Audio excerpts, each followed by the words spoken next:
I'm Joanne Kenny. I'm co-director of Women in Research Ireland. And today we're going to talk about addressing the issue of race in an Irish context, moving beyond the use of American terminologies. So first off, I'd like to thank the Royal Society of Chemistry for sponsoring this event.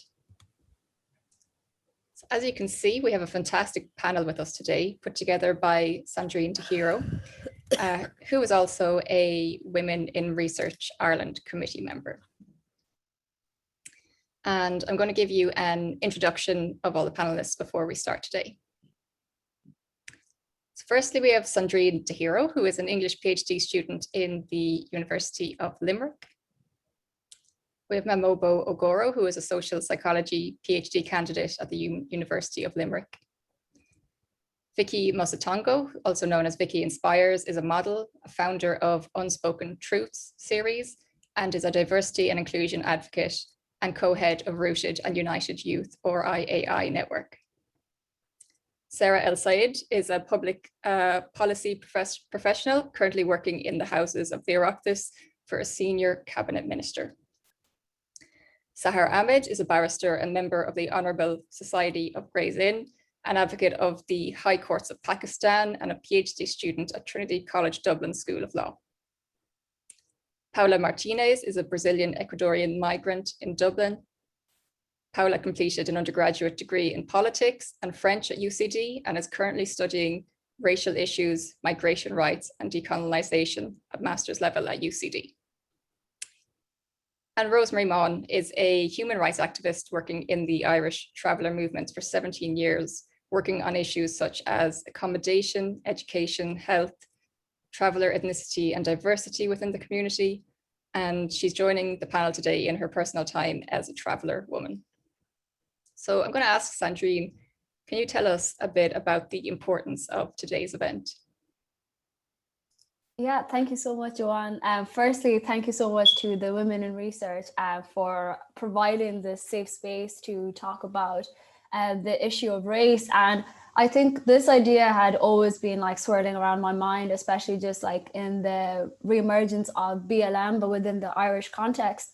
When ever since last year with the death of George Floyd on the 25th of May, we saw that there was a re-emergence of starting to talk about what racism means within the Irish context, like in regards to the changing nature of like the Irish identity, like myself being Afro-Irish and like what that meant.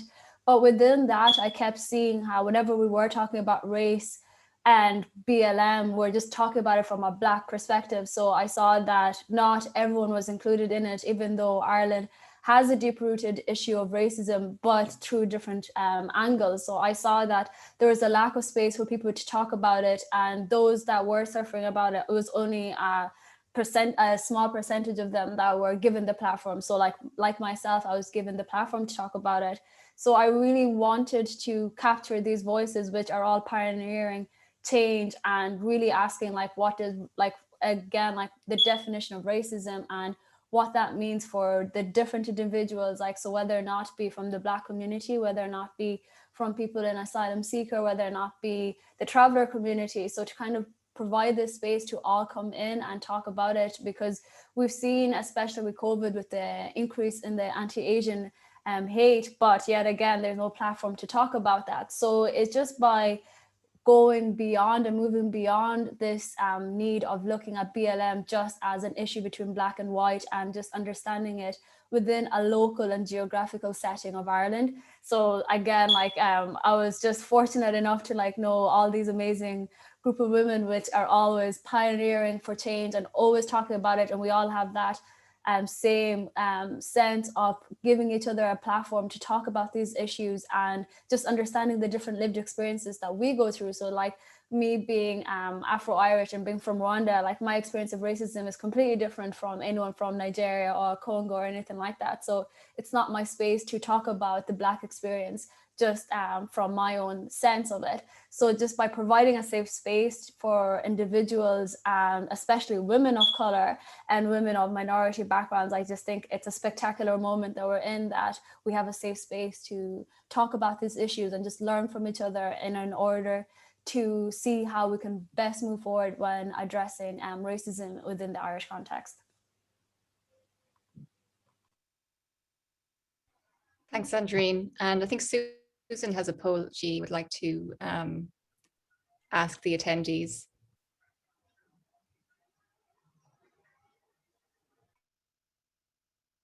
Yes, thank you. So here's a poll question for the audience, and know that these responses are anonymous, so we will not know how you're voting. The question is, have you experienced racism in Ireland? And again, we do not know how you're voting, so your answers are anonymous. So the answers are, if the question is, have you experienced racism in Ireland? Yes, no, or I'm not sure. Okay, we see it's been 25 seconds, but people are still voting and coming in, so I'll give it a few more seconds. And okay, seems like everybody has voted, so now let's look at the results. And we see that seems 45% has experienced racism and 48% have not, and 7% are not sure. Thank you.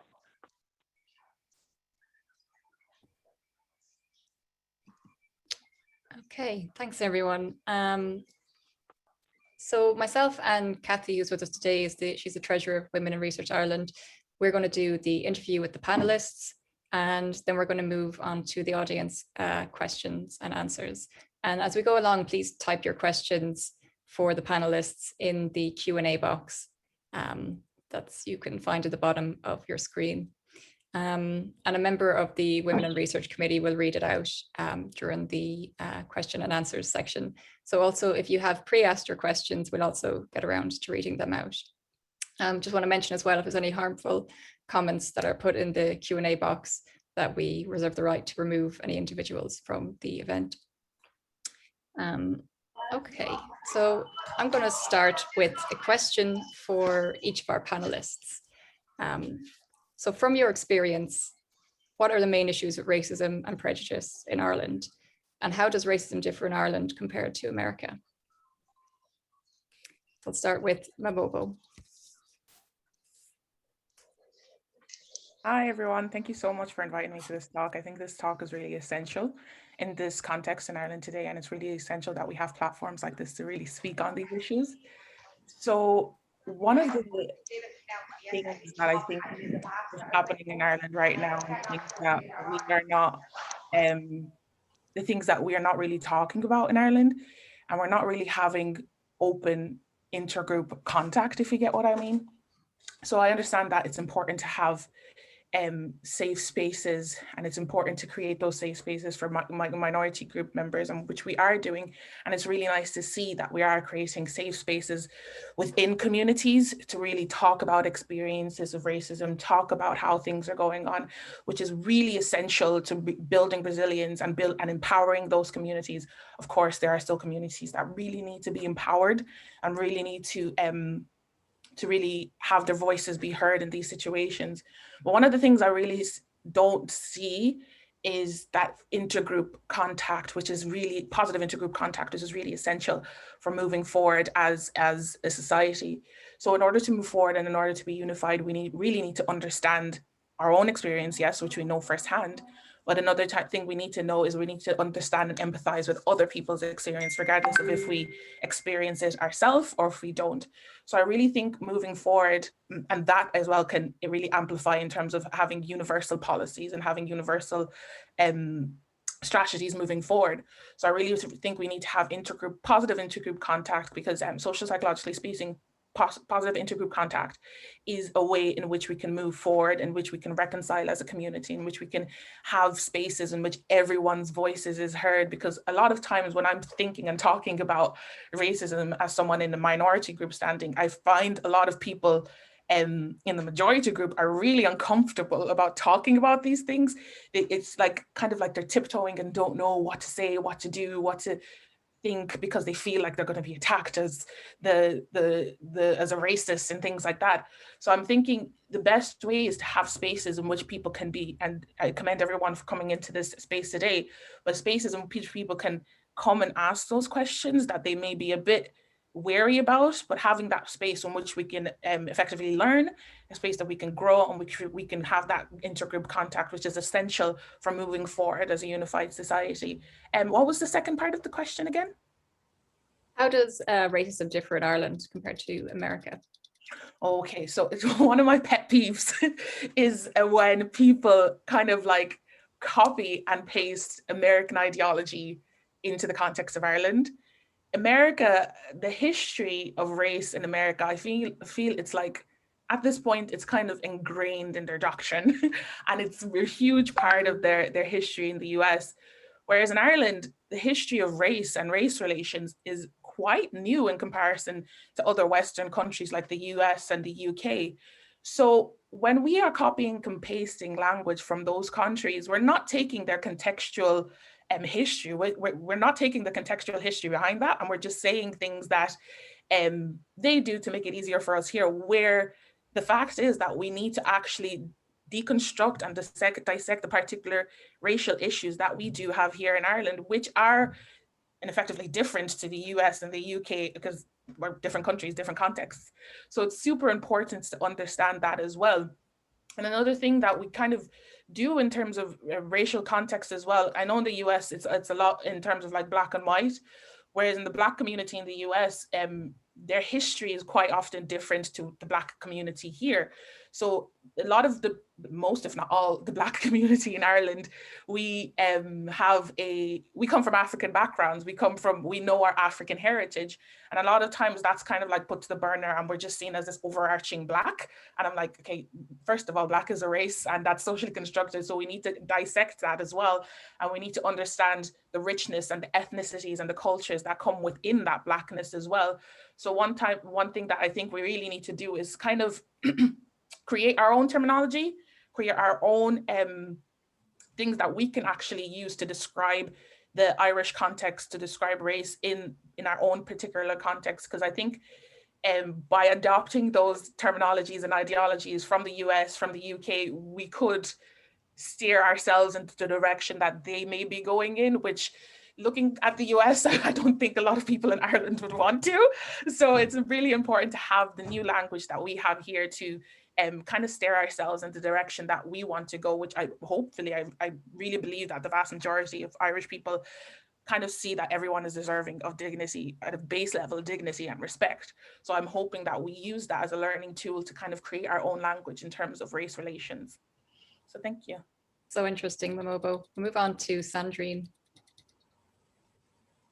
Yeah, I completely agree with Mamobo, and I think these are the conversations that we always have in our group chat in regards to the fact that with my research will go with colonialism and stuff like that, where again, that's where we've learned like the terminology and the language and the Black lived experiences from as early as slavery, colonialism, apartheid, everything like that. So like we do have that language there, but again, as Mamobo said, like if we put it in an Irish context, yes, racism has always existed. Like I've been in Ireland for 15 years and I've experienced it the moment I got in Ireland. But again, last year with BLM, how we acted different, it gave us like a pathway to start talking about this conversation, and it shone the light on the different forms of racism in Ireland. So it was no longer something that just as, okay, Black individuals are subjected to this. No, it exposed like how migrant communities, people in direct provision and everything like that, how race worked in that regard. So I think that's how BLM is completely different in the Irish context. It gives and paves way for other minority voices outside of the Black community to really start talking about racism. So that's why it becomes a very harmful thing to just use the American ideologies of race, because again, that's just black and white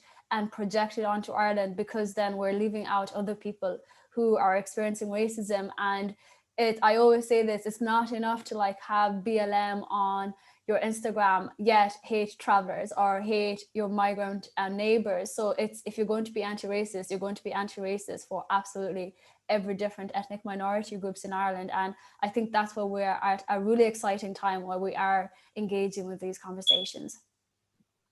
Thank you, Sandrine. And you mentioned travelers there as well, also very important to include in the conversation. So Rosemary, can you tell us a bit about the experiences of prejudice that you have experienced as a traveller woman?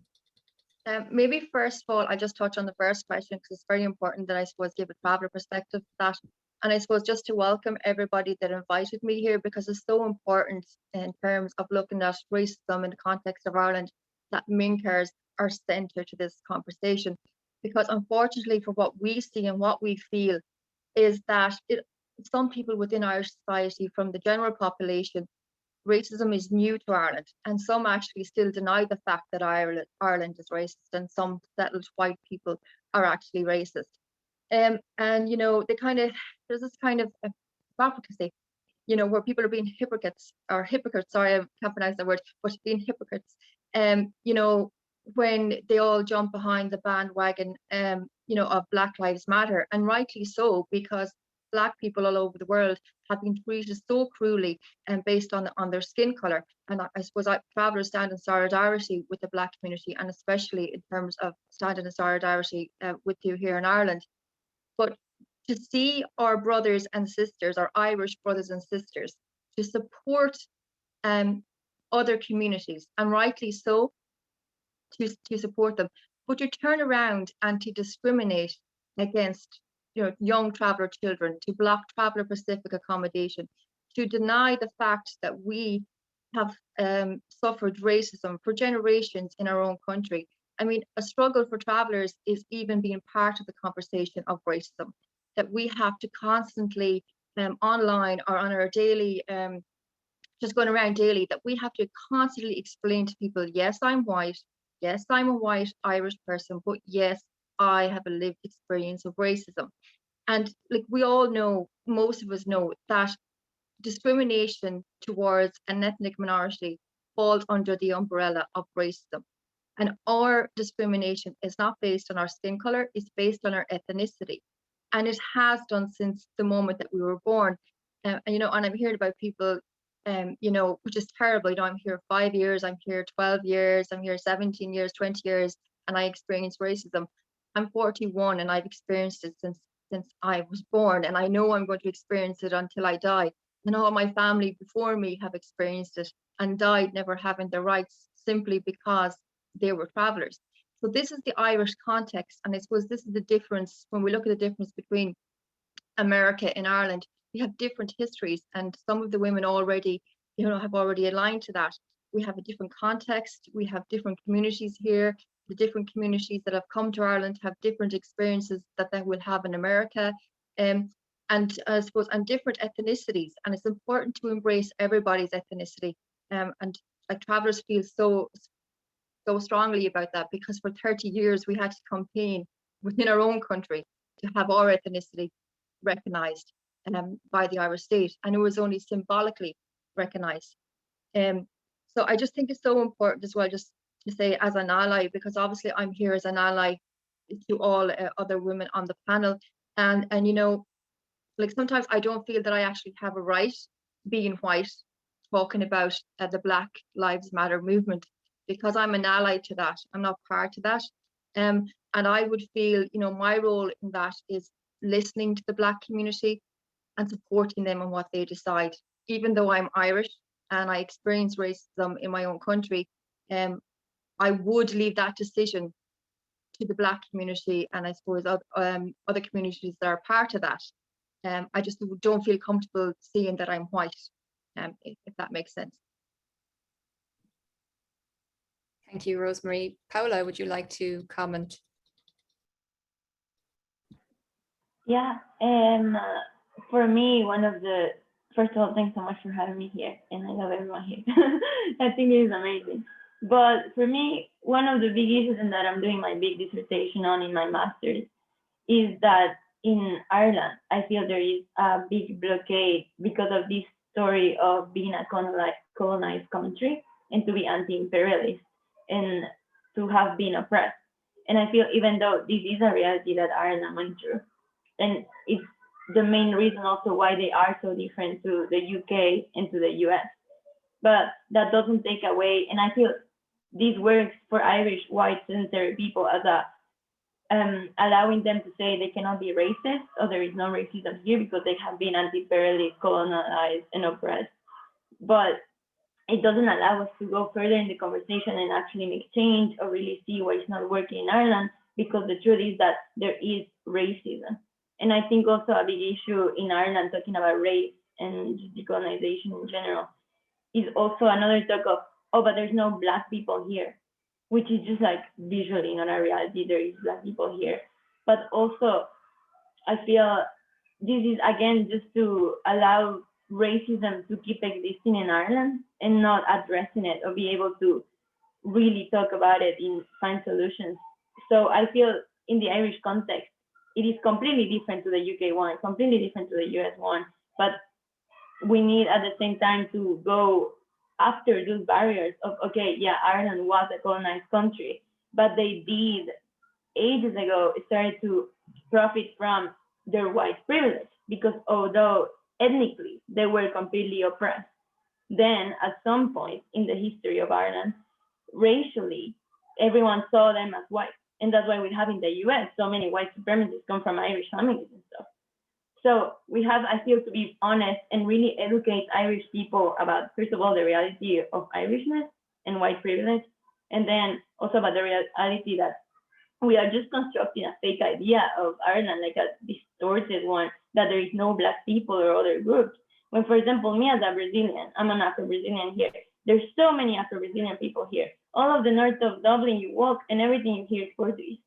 And even Irish people live in this bubble that even most middle-class Irish people don't even know there's Brazilians here. So I feel there is a massive lack of understanding of what's happening in Ireland, how multicultural it is. And I think a lot of it is because we cannot just go past the talk of Ireland was oppressed too, so we cannot be racist. Thank you, Paola. Sahar. Thank you so much. Without repeating what everybody else has already said, I think Paula's absolutely right. I think one of the main issues with racism in Ireland is an ignorance and a lack of understanding of Ireland's past, and also its place at the moment in contemporary geopolitics and in Europe. I think that's completely ignored and not understood. And from a personal observation from having lived here the last 5 years, there is a very serious emotional investment into the idea of what Ireland is. Like Paula said, Ireland is good crack. Ireland is friendly. Ireland is so welcoming. And that blinds the Irish to the reality of what Ireland is. You can be good crack and still be benefiting from white supremacist institutions that have been established for decades. And that is, because of this very serious emotional investment in this idea of who the Irish are, there's a complete lack of reckoning with what that means. For those of us who come in, who haven't particularly been born here, I think when you're born here, you're so used to the way things are, or if you've been living here for so long, like Rosemary was saying as well, 41 years, or Sandrine, 15 years. I've been here just 5 years. I came as an adult, and seeing that is jarring almost, and then a lot of us find ourselves with white partners, with white Irish settled partners, and making a place for ourselves while being welcomed, but still dealing with everyday microaggressions that can have very serious impacts on your self-esteem, on your confidence. These are important conversations to be having. There is an understanding within mainstream Irish media and white settled populations that racism means being assaulted, that racism means you must have been hit across the head or have something so bad happen to you that it must make the papers. That's not what everyday racism is. And yes, hand on heart, if I was asked to recount those kinds of tales, I don't have any. I've been lucky. Touch wood, I haven't had anything horribly violent happen to me. But I could go on for hours about the racist experiences otherwise that have not been physically violent. And so there is this need to understand the nuance of racism, this need to understand how it affects people's daily lives. And I think that is where the key difference with what American racism is, and in here is actually very important. Momoa talked about this. America is built on the total genocide of indigenous populations and on the backs of Black slave labor, right? You cannot compare the way racism operates and the way white supremacy operates in the United States to a country like Ireland that is actually very small as far as nation states are concerned. Ireland is very young. From when it gained independence, and from when, I mean, there's a part of Ireland that's still colonized, and those are conversations we don't like having because they're uncomfortable. And I think the fact that there is, I personally don't find a comparison. I as much as I hate, and I saw that in the chat, I hate the term BAME, but I actually see more resonance with the United Kingdom and its conversations on race than even with the US. Having lived in London, I see more of that, although despite being entirely different as well. So I think this conversation is starts on a false footing when we start talking about Ireland the way it's talked about in the United States. It's a completely different context. And there needs to be, like everybody has already said, an honest understanding and reckoning of what it means to be Irish and what it means to be racist in that sense.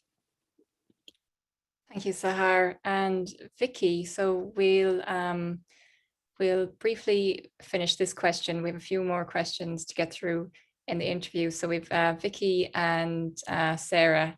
So Vicky, if you'd like to go first. I'll go first. Thanks for having me on the panelist. I feel very privileged to be here and to share my insights and my experiences. I've been in Ireland for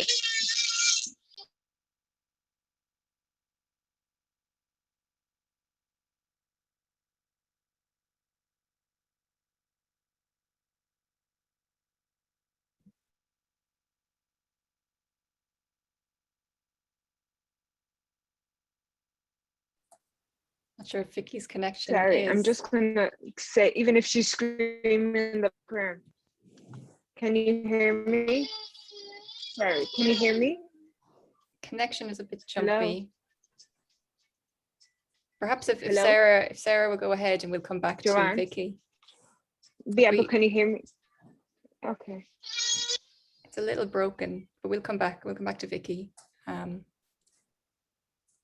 Sarah, would you like to? Sure, no problem. So yeah, no, everything that everyone said is on point, and thank you for inviting me to discuss this. For myself, I think like everything Sahar said, just hit it there for me. I think the kind of main issue with racism in Ireland is the question, does racism exist in Ireland? You know, that question, that narrative that the media plays, and that, you know, there's a consistent conversation around that is one of the key issues in Ireland about racism. You know, so understanding what racism is, it comes from, like, the sense is it comes from a dirty word, like people feel, oh, it's dirty. Therefore, we tend to, you know, make sure that we separate ourselves from it by denying its existence or saying, does it really exist in Ireland? Or brushing it under the carpet or seeing it as an issue that only occurs in America because all such things only come from America, you know? So, but do we really fully understand the construct? Because exactly what Sahar said in terms of, you know, the kind of idea of overt racism, you know, unless, you know, someone is shouting it or unless someone violently hits you, then that's racism and it's tangible there, you know? So I think the element is we don't really understand the racism and what it exactly means, or we understand the possible impacts it can have, but completely separate ourselves from it because, hey, we can, because we don't really suffer from racism. There's a tendency to see racism as a form of mistreating or disliking someone based on their race, rather than see it as a means for giving preference or advantage over another based on race, you know? So for example, like nationality in America doesn't seem to be the main focus. It's, you know, in America, it's the historical context that they have. But you kind of tend to see the issue of nationality crop up here in Ireland because it really does, it's about how you look. Are you black or white or are you yellow? You know, and how you sound. I've gotten, I maybe some people might say I'm white passing, then others won't see me as white passing and see me as tanned and different. But they always tend to say, and I have a Dublin accent, and they always tend to say, oh, where's your accent from? Are you from America? Are you from, because my name is different, so I cannot be Irish, even though I'm born here and my mother's native Irish. So it's like, you know what I mean? So that kind of element of things. So where your parents also come from, it's also this kind of patriarchal system as well. No, it doesn't matter where my mother comes from, but where does my father come from originally? And then all of a sudden my identity becomes his, or his identity becomes mine. So, you know what I mean? So it's the idea of stereotyping you and putting you into a box. So even like one of the other elements of it is kind of, I touched on overt racism. I see in Ireland a lot of covert racism. This is the passive and subtle form of discrimination where racially biased decisions are made that usually has an overarching justification that really does come across logical and rational. But when you take this apart, you then get to the core of the issue. So I'll give you an example. For example, the notion if someone was running for politics or running for any type of public representation office, that they're pulling the diversity card. Sorry, what? That's covert racism there, but oh sure, no, racism is a dirty word, I can't be racist, so there's that kind of element here in Ireland. So this in essence actually empowers further the one who holds the balance of power and further diminishes the access or rights of the individual or group of people to whom seek a balance of power. So the ethnic minority groups in Ireland who want to have representation and want to be part of the decision-making process and have their voices heard. So for me, they are the main issues of racism in Ireland. So it really is that question, does a racism exist in Ireland, is kind of sums it up. And then the idea that America has a historical context that's very different to Ireland. And that's how I see it from my perspective. Thank you, Sarah. And we'll move on to Vicky.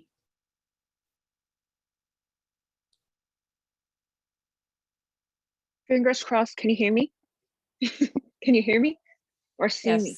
Yes, can hear you and see you. Yeah, okay. So I'm just going to jump into, So I came to Ireland 23 years ago when I was 6 years old. And the first place I heard the N-word was here in Ireland. At the age of 6, I was in the shopping centre with my mom, and this full-grown, like 55-year-old man with grey hair leaned into me, glared at me. I remember feeling a sense of fear that day. And he said, N-word, go back to your country. And I just started crying. I started bawling. My mom started crying. My sister was 4 at the time, and she was like, what? Have you never seen a Black person before? I always talk to her about that incident. She actually doesn't remember it, but it's stuff like that. Ireland, racism exists in Ireland. I experienced racism since childhood, as a teenager, as I'm older, in work, in different aspects. And here we're not allowed to talk about it. You know that? We're not allowed to say like, oh, this happened. If you don't like it, get out of our country. Biting the hand that feeds you. If you don't like it, lump it. I'm an Irish citizen, but I still don't feel like Irish. I still always get that kind of, where are you from originally? When I talk, only yesterday, actually, I was talking to somebody in a government body, and they turned around to me and they said, Vicky, I said, yeah. They said, you have a very strong Dublin accent. I'm like, yeah. And she was like, yeah, sorry not to be ignorant. I was trying to look for an African kind of ish accent for me, but I can't sense it. I'm like, I've been since I was 6. I've played Gaelic football. I've played camogie. I speak Irish. Do you know what I mean? I'm a citizen, but everybody's saying something that makes sense. Like, we Americanized it so much. I remember when George Floyd died last year, and I was talking to people about it, and they're like, sure, that's an American thing. Sure, that doesn't happen here. And 7 months later, George and Kencho died.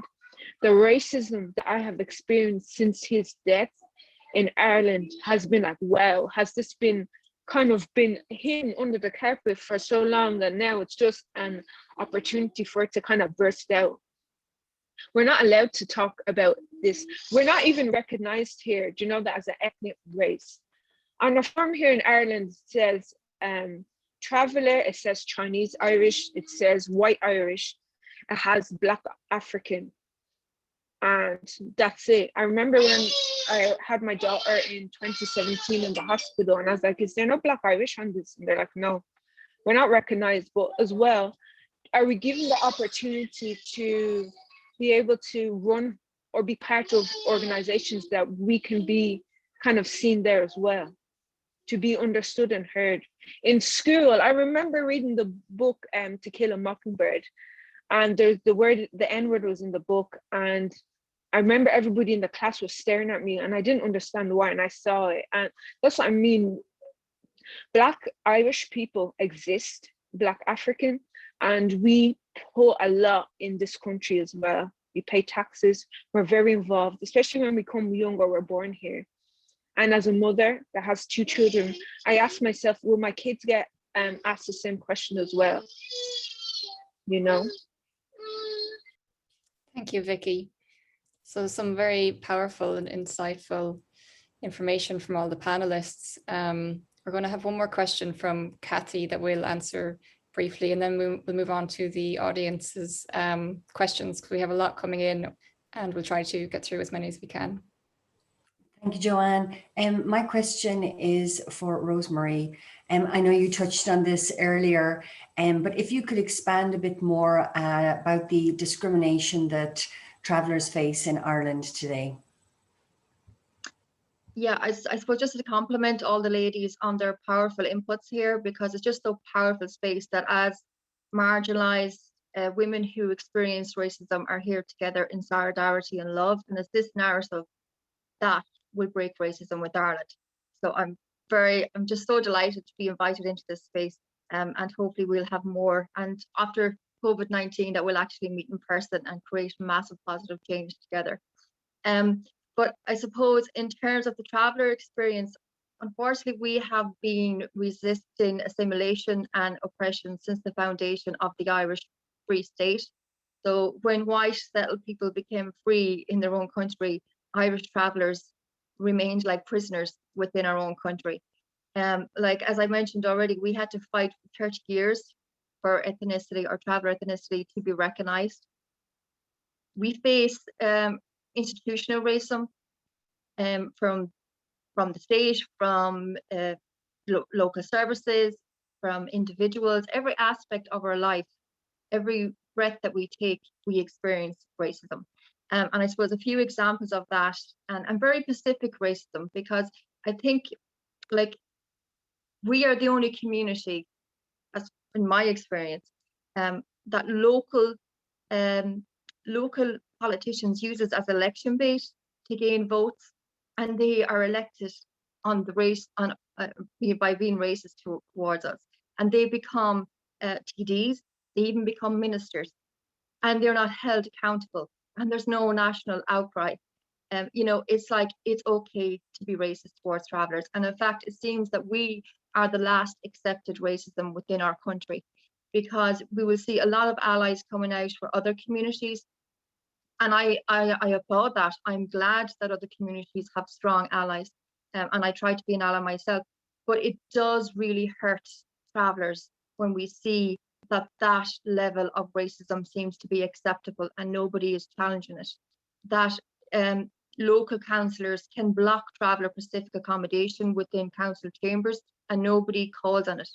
That the Gardaí can racially profile us, and that's accepted. The online racism, and even during COVID-19, the increase where travellers were being blamed for spreading COVID-19, where in fact we are the community that is living in dire conditions, that have no water, have no electricity, have no sanitation.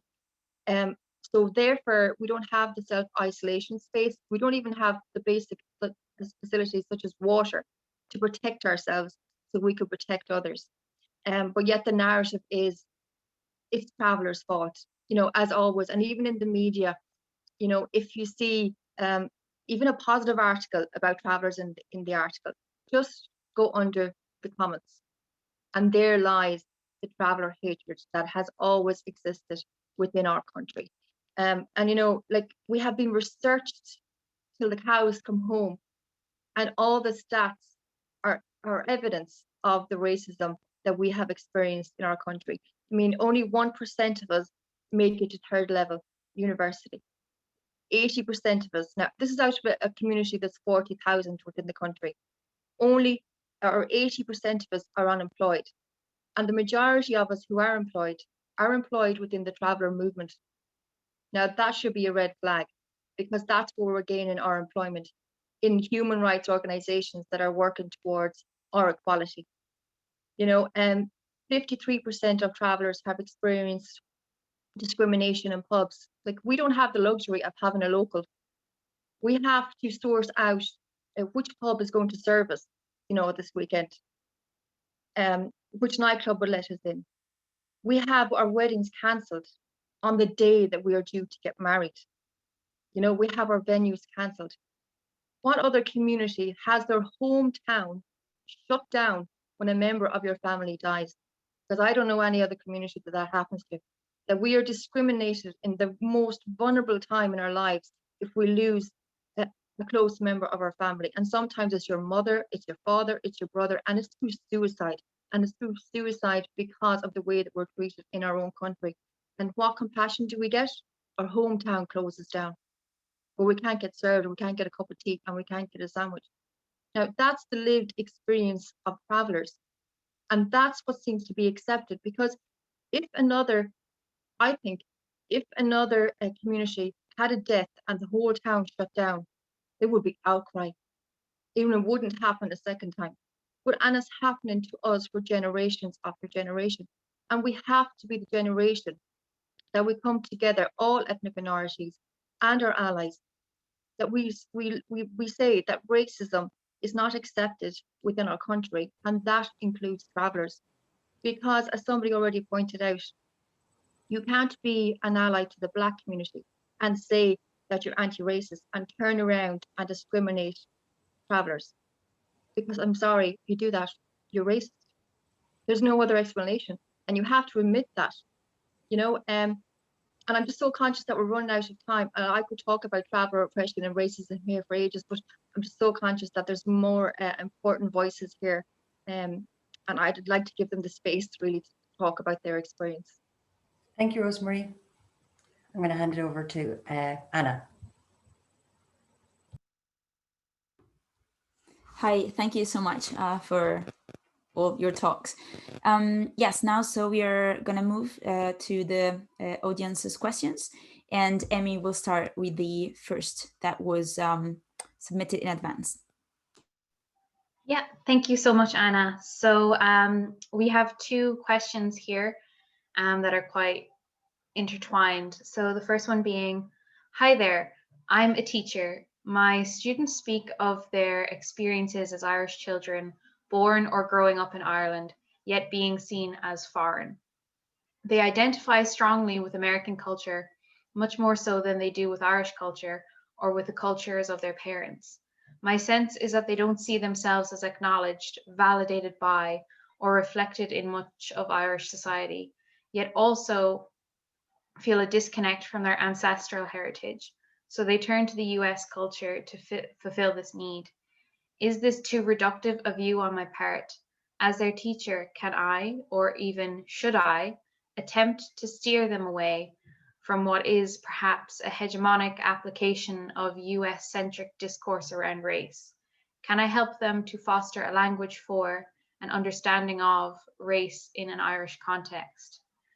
And the second question is it natural to borrow terminology? Isn't this a phenomenon that has helped cultivate movements in the past and is currently doing so in relation to race in the Irish context? Shouldn't we embrace this very natural process rather than criticize it? Thanks. I'll just thank you so much for that, Amy. I'll just really quickly answer with an anecdote that I always tell when I'm spoken to about any of these issues. So as part of being a PhD, I teach law students in Trinity as well. One of the first classes I ever had, that, with undergraduate students, you have problem questions, you set up a problem, they answer. One of the things we were discussing was discrimination law in Ireland. And I will never forget that I had a white Irish student wanting to talk about an incident involving a Black Irish person. He didn't know how to do it. He spent 2 minutes skirting around the word Black, not saying it, and then eventually landing on African-American person for a Black Irish person, to give an example of discrimination they face in Ireland. I think that that was one of the most telling things for me when we come to borrowing language and we're talking about supplanting that in Ireland. I'm going to go ahead and assume, and please forgive me if I'm incorrect, that the teacher in the first question is a white settled Irish person.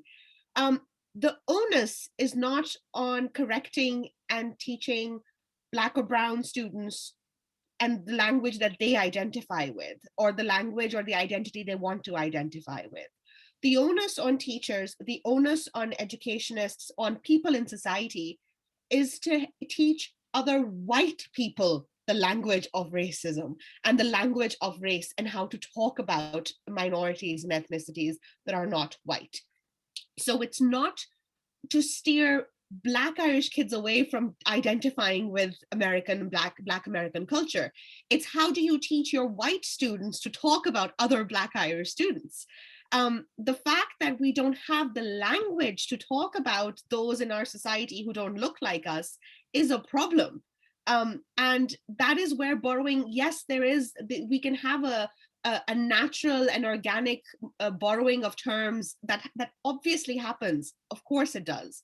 But it can be it can almost be sinister and take away from acknowledging the very real experiences of people on the ground if you insist on not only policing the language of the minorities themselves, but also then insist on not developing your own language for talking about these issues.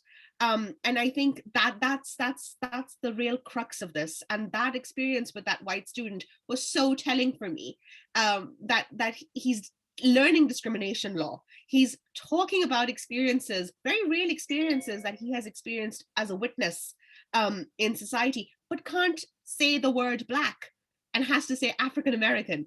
That's a problem, and it's on white people to address this. Can I add to that as well?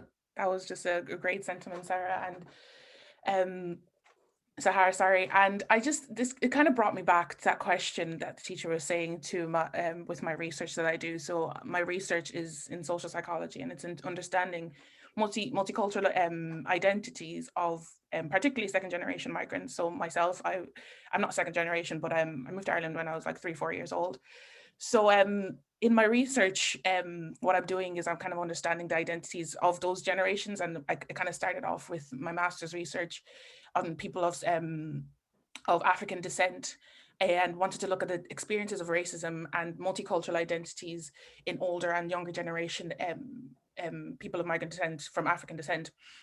And one thing that we found that we were kind of surprised with was that the younger generation, one of the questions was, do you feel Afro-Irish? Are you comfortable with that? And one of the things that we found was that it was the older generation. One of our hypotheses was like, oh yeah, of course, the older generation, they're going to feel more African than they do Irish. But it was the older generation that were more steadfast in their identities as Afro-Irish people than the younger generation.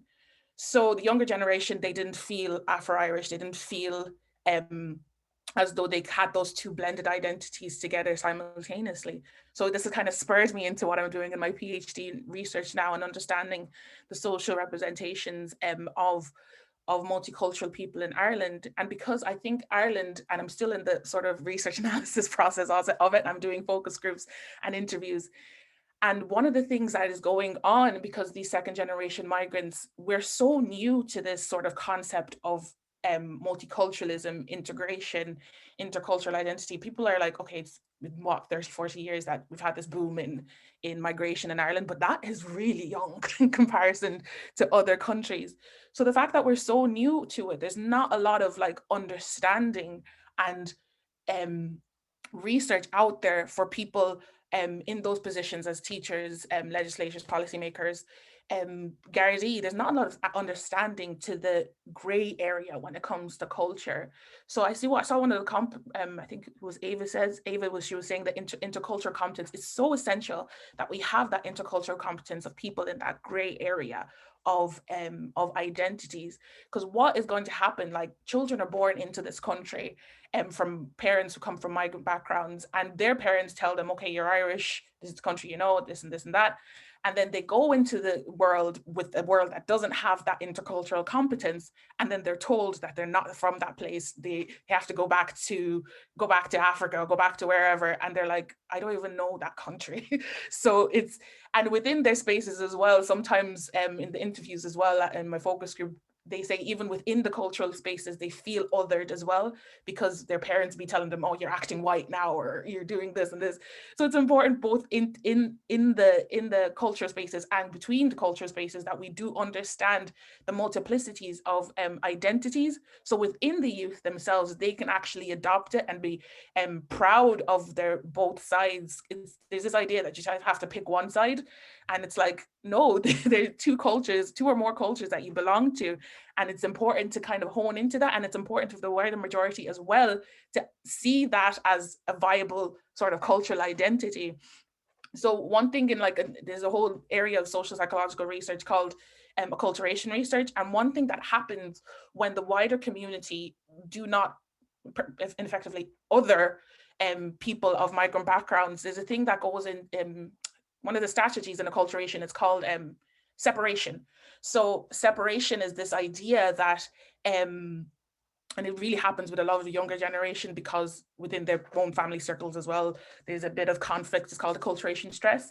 But separation is this idea that I'm not going to identify with my native heritage culture, and oh, the wider culture, they're othering me. I don't feel like they want me to belong. Therefore, I'm just going to leave both of them behind and try to adopt something that I feel like I belong in. And for a lot of Black Irish youth, that's American culture, because American culture is pop culture. So Black American culture is pop culture, and that's what they're seeing in their everyday lives and everyday TV. So it's really easy to just quickly identify with that. And I remember growing up myself, like in secondary school, I was so comfortable. I was more comfortable with my Blackness than my Africanness. So it's a journey of, let's say, growth, and it's a journey of having the wider community understand the multiplicities of identities as well, and understand that there can be Black Irish people, there can be Asian Irish people, and it doesn't remove from the Irishness and remove from the Africanness or Asianness as well. And within the spheres as well, I'm a huge advocate of educating the aunties and uncles and parents that their children have a totally different experience than you may have had in your growing up. There's like a huge running joke, my family's Nigerian. It's like, in this house, you're in Nigeria. When you go outside, you're in Ireland. But I'm like, we need to understand there's nuance, there's gray area and this like that. So it's really important that we have that intercultural competence, both within our culture groups and between them as well, because having that unified approach moving forward is super important for us to really understand and empathize with each other and be allies for each other as well. Yeah, again, I just add a little bit there in the question. Like, I completely agree with Sahar and Mamo. And it's, for example, like even in the discussion in terminology, no one ever speaks about Latinos. No one ever even understands we exist as Afro-Latinos. And there's so many of us here in Ireland already. And there's so many kids that are Brazilian Irish already. Like, I know all the younger generation of babies or kids even that are 9 years old are Brazilian Irish. And like Irish people, so many even Irish people going to college don't even understand what the capital of Brazil is. Like, that's how bad we are in understanding like other cultures, other places in Ireland, and that there can be multiculturality and like miscegenation already happening here.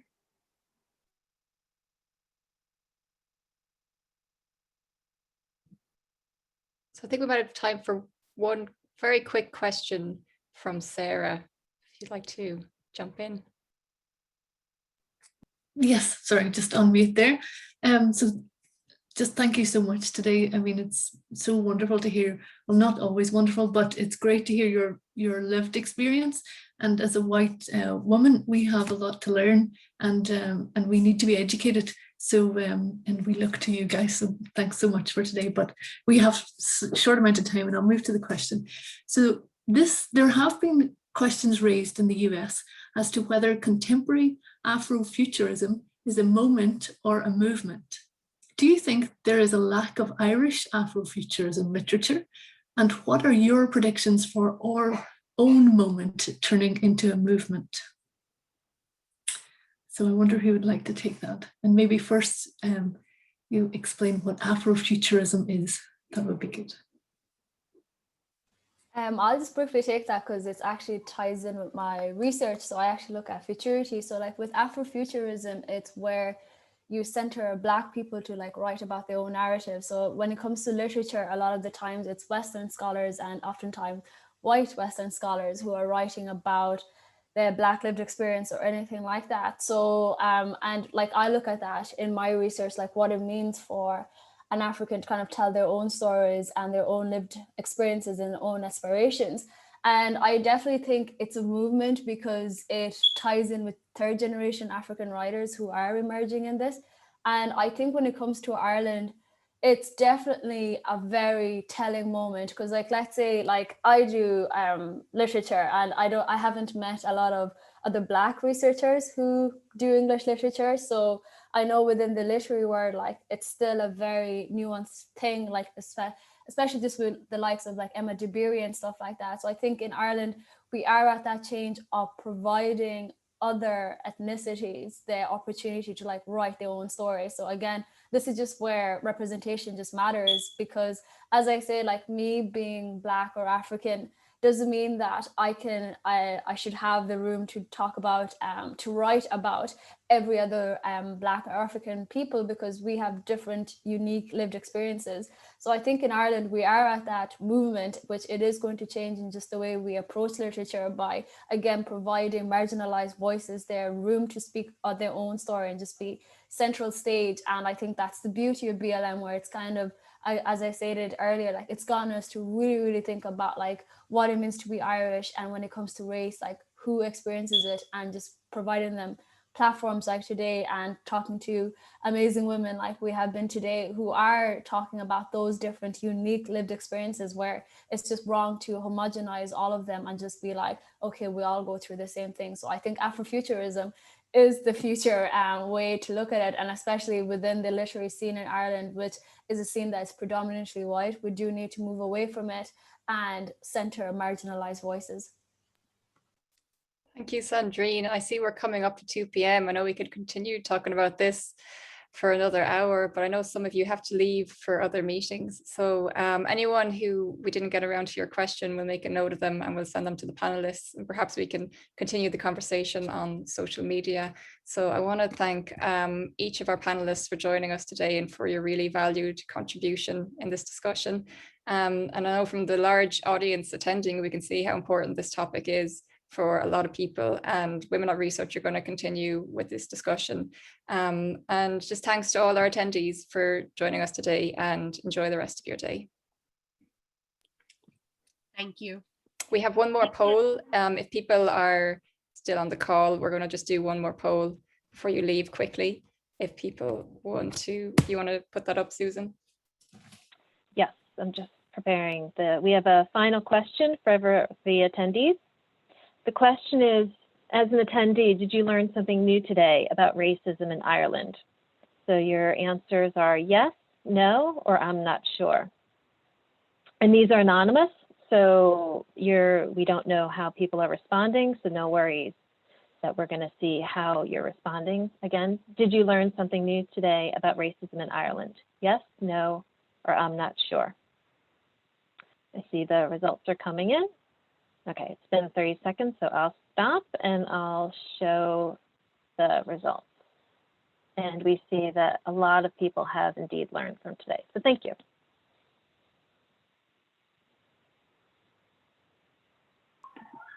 Thank you so much for creating this space. It's so necessary, and I think it is like a brighter future for Ireland.